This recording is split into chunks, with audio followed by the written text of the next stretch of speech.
Hey guys, in this video we're going to talk about Glen Powell getting dumped in the wake of his cheating scandal with Sydney Sweeney, Jada Pinkett Smith's show getting cancelled, and Meghan Trainor's cringy admission on her podcast. Alright, now did you hear that Jada Pinkett Smith's Red Table Talk has just been cancelled? Yeah, that's right. Yesterday it was announced that Meta would be cancelling the online talk show featuring Jada, her daughter Willow, and her mother Adrienne. Red Table Talk was one of the last Facebook Watch originals. According to Deadline, the series producer Westbrook is shopping the series elsewhere. They're said to be looking for a new distributor now that the Facebook Watch deal is done. So why did it get shut down? Well, to put it simply, right now Meta is going through a ton of layoffs within the company. They're trying to drastically cut costs, which is why they're getting rid of the Facebook Watch originals. In fact, Meta is cutting 10,000 jobs across the company, and they laid off 11,000 staffers at the end of last year. Mina Lefebvre, the head of development and programming at Facebook Watch, also exited the company in the most recent round of layoffs, and there's only going to be more shakeups at Meta in the next couple of weeks. Despite the backlash, Red Table Talk was actually doing pretty well. The series had 11 million followers on Facebook, and it had an active discussion group with 600,000 members. Since its premiere in 2018, it became Facebook Watch's most successful program. It even landed a Daytime Emmy nomination. And we know that the show was unique for a few reasons. Because it was hosted by 3 generations of women, the conversations felt honest and real. Jada, Willow, and Adrienne were not just colleagues or friends, they were actually family. The show was filmed inside their home, which instantly made the discussion feel more intimate. Since there was no live audience, background music, or bright lights, its simplicity made it feel more authentic. That really set the mood for fascinating discussions about powerful topics. Some of these would be considered way too controversial or sensitive for other talk shows, so the women often talked about taboo subjects. Everything like privilege and mental health would be up for discussion. They also had no problem talking about the hardships of marriage and other very personal issues that they had within their family. Among the most memorable episodes of Red Table Talk was Jada's chat with her husband Will Smith in July of 2020. This is when she confessed to her romantic entanglement with singer August Alsina and revealed the reality of her marriage. Quote, "We decided we were going to separate for a period of time, and you go figure out how to make yourself happy, and I'll figure out how to make myself happy." Jada explained that August made her feel special because of what was lacking in her relationship with Will, and that clip quickly went viral. It brought a whole lot of attention to the show. It's also worth noting that Red Table Talk received a ton of backlash because people felt that it facilitated a safe space for stars to publicly address scandals in a way that sort of absolved them of any criticism. After all, Jada, Willow, and Adrienne would not really challenge their guests about things that they were saying. They didn't really ask those hard-hitting questions that people wanted to hear. One example of this was when Jordyn Woods came on to talk about the cheating scandal between her and Tristan Thompson. There was also an episode where Olivia Jade came on to talk about her involvement in the infamous US college admissions scandal. But she used the Red Table Talk as an opportunity to defend herself, knowing that the ladies wouldn't really be too harsh on her. So the fact that they were all very supportive and understanding sometimes backfired on them, but they did show a lot of genuine empathy and a desire to learn more. So you can't really fault them for that. Yes, they did cover a ton of celebrity scandals, and most people can agree that made for some great TV. It also brought in a huge amount of publicity, as some episodes got over 30 million views. In a profile for the cut, Jada said that Red Table Talk was a way for her to revitalize her career after she turned 40, which is the age that a lot of actresses start to struggle finding their place in Hollywood. In her memoir, she explained that she went through something of a crisis at the age of 40, and she was forced to make excruciating choices to redefine her life in every way. These days, at 51 years old, her career is still evolving. She's currently producing a new miniseries for Netflix called Queen Cleopatra. This is going to be her second entry in the series about various African queens. The trailer dropped recently, and it's already shaping up to be one of the most talked about shows of the year. So regardless of what happens to Red Table Talk, Jada's career is still thriving. Now let's talk about Meghan Trainor. She's been going viral a lot recently, and not always for the best reasons. She's back again in the latest episode of the Working On It podcast that she co-hosts with her older brother Ryan. During the episode, she went into a lot of detail about her sex life with her husband. Like, a lot. Essentially, she wishes that her husband Daryl Sabara could shrink his you-know-what because she said it's just too big. But despite how it might sound, it's not all that good for her. In fact, she says that she deals with a lot of anxiety about sex, which can sometimes be so painful that she physically can't walk afterwards. Apparently, she's tried every angle and each one is worse than the next. She also said that she's been experiencing stingy and burning feelings, which is when she decided to seek medical attention. Meghan then revealed that she's been diagnosed with vaginismus, which is an involuntary tensing of the muscles down there, and that makes the whole experience extremely painful. The crazy thing is that before she was diagnosed, she just assumed that everyone felt like that, and after giving birth to her first child, Riley, this feeling only got worse. When she was finished with her pregnancy, Meghan said that she was worried about sex for 1 whole year, although through it all she insisted that her husband was a saint and extremely patient with her. But the good thing is that she's still very positive about the future of her sex life, and she's determined to figure it all out. Whether or not you like her podcast, you can't deny that she's been super open about her personal life. She's clearly not afraid to talk about all the very private stuff like her pregnancy experience. Her first time giving childbirth was apparently pretty scary. When Riley was born, he struggled with breathing issues and spent several days in the neonatal intensive care unit. It was so traumatizing for Meghan that she was diagnosed with PTSD after the birth. She said, "Usually when you're being sewn up for 45 minutes, you're like, look at my gorgeous baby.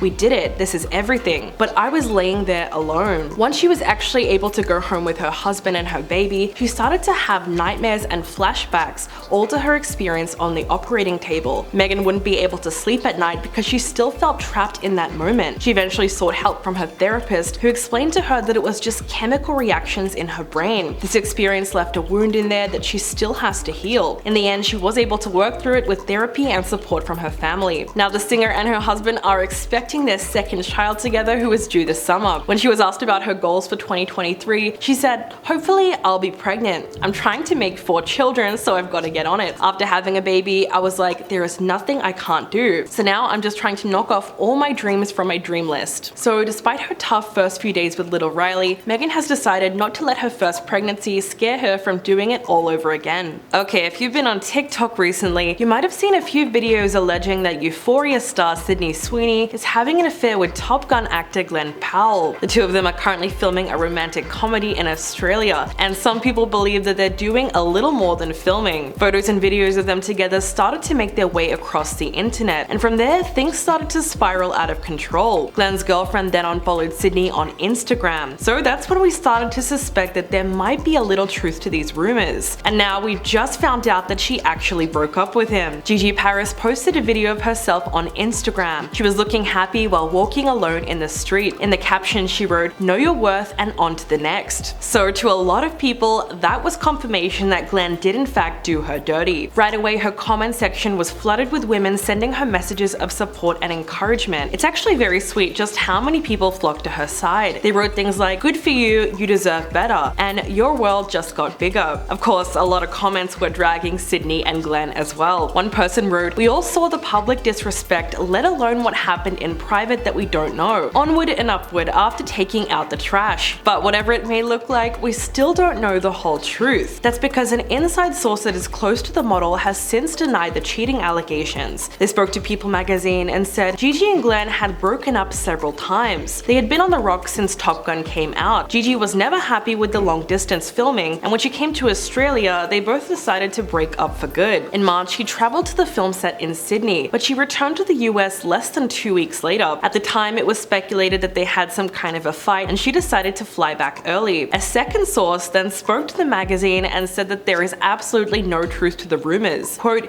"Gigi only unfollowed Sydney on social media because she never followed her back. This has nothing to do with Glnn and Sydney. She is aware that they never hooked up. He takes his work very seriously, and it was tough on their relationship. They insisted that distance is actually what drove the couple apart, and it wasn't anything to do with infidelity. Gigi is busy modeling while Glnn is busy filming, so their schedules have just been taking them to different places." As for the romantic vibes on set, well, the source insisted that Sydney and Glnn are both just doing their job because they are actually filming a romantic comedy. Apparently they're friends and co-stars that met on set, so that kind of settles that. But why are these cheating rumors only getting louder and louder? People are now accusing Sydney of being a real-life Cassie Howard, and that says a lot. Part of the reason is because of the photos that she posted on Instagram a few days ago. There were 3 very interesting pictures of her getting cozy with Glnn. The two of them were wearing matching clothes and leaning into each other in a way that made it seem like they were a couple. I mean, if you didn't know that they were both taken, you would actually think that they were together. It's pretty clear that they are spending a lot of time together off set. And there was another set of photos that showed them going for a swim at the beach, and they were practically cuddling in the water. Again, they look like a couple. There was also a viral TikTok video that shows Glnn sweeping Sydney off her feet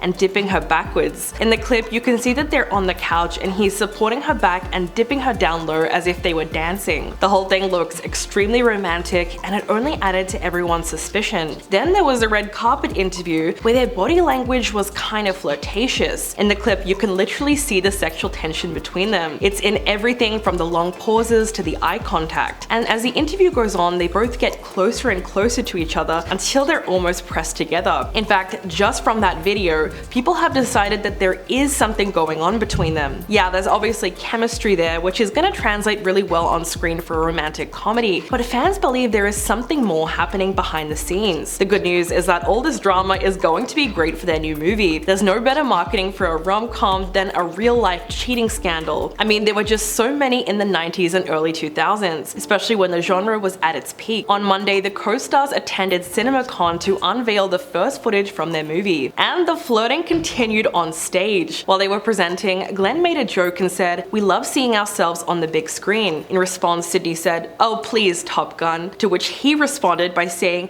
"I love when she calls me that." The two of them had a lot of banter on stage. Glnn said, "As you could probably guess, this movie is about two people that hate each other. Sydney plays a character who is a real nightmare." And then Sydney calls his character a real a-hole. So they were definitely doing a great job selling the movie. So what do you guys think about this latest story? Please let me know in the comments below, and I'll catch you in the next video.